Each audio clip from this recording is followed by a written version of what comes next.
Start. We good? Go for it, yeah. Just Zack Atkins, new tight end in your room. What are you seeing from him, and how is he going to be a tool in the offense this season?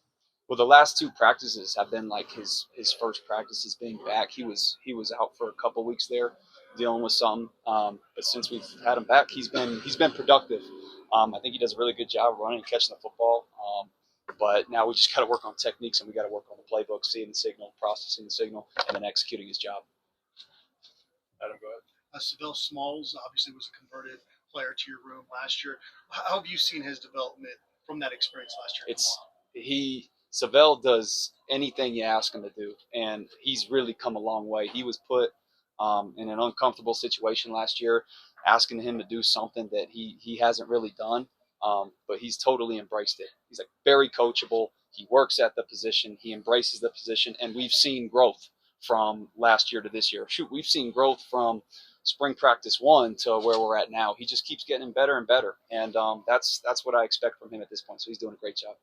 Brian, you got one? Coach, as a follow-up to Sav'ell, do you see a difference in his mentality? Whereas last year maybe it was such a new thing, maybe he hadn't totally bought into being a tight end, whereas now maybe he is? I don't know. He's always been bought in, to be honest with you. Like from day one, he was put in that position, and he was really bought in. Like he's coachable. He's spending extra time on the field, going through his footwork or really catching footballs. That was the thing for him. It's unnatural being a D lineman and doing this every play, and now having to play tight end, and it's different hand placements, and now you're catching the football at different angles.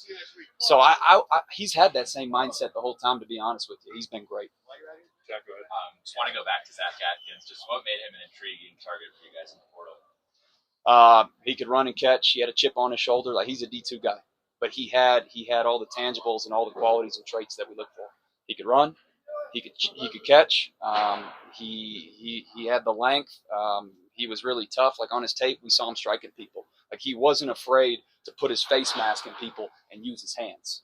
So that's something you really look for at a tight end position, especially here. Like we want guys that can run and catch, obviously, but guys who are willing and guys who are going to embrace your mindset and strike someone. Like that's what I saw on his tape. And the fact that he's coming from the Division II level and he's elevating, that guy's got a chip on his shoulder, and he shows it every single day.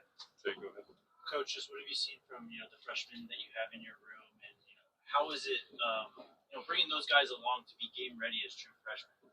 So again, I've seen tremendous growth from Corbin from day one to where we're at now. Like again, he played in an offense throughout high school where he's detached a lot, and he could run, he could catch. We knew that.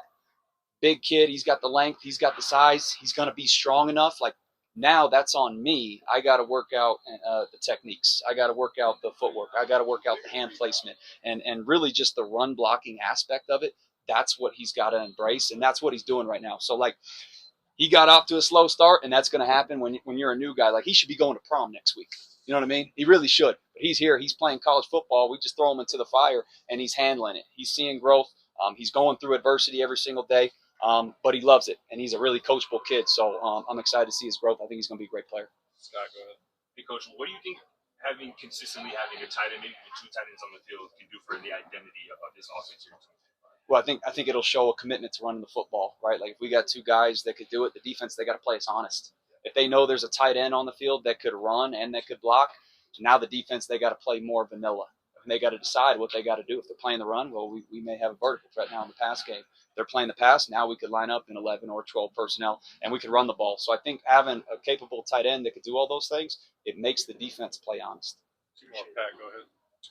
Coach, obviously, tight ends have been a huge part of the passing game the last few years. When you talk to recruits, whether it's prep guy, portal guy, what's your message to them about Colorado being a place they can? Our message is you make the personnel, right?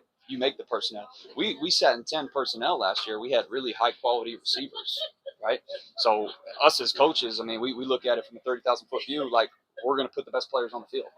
So like whether it's Travis Hunter, Will Shepard, Jimmy Horn, DeJounte Wester, Lamarian Miller, Draylon Miller. We got all these capable wideouts. So, like, we're going to figure out ways to play in 10 personnel and maximize the players that we have. Now, that doesn't mean that we're not going to get to 11 personnel. So, like, we used Sav'ell last year in different type of ways. He's more of an attached to the core guy. He's run blocking. He's in protections. He's outlet and stuff like that. But now you bring in other guys to the mix that could do those things. So, like, if you can demonstrate that you could run and you can catch and you can do everything that we're asking a tight end to do on offense in all phases, then like you're going to make the 11 personnel, if that makes sense.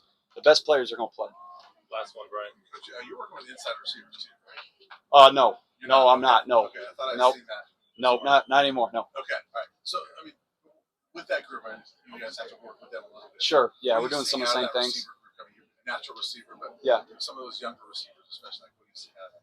I'm not worried about those guys. They're coming along. Jay Phil, he's the leader there. He knows what it's supposed to look like, and he holds them accountable every single day. So we got a bunch of dogs in that room. We got young dogs in that room. So again, that are going through some of the same things that maybe Corbin is doing, but it just takes reps, takes repetition, and we're getting all those things. All right, thanks, Coach. Thank you, Coach. Thanks, guys. Appreciate you.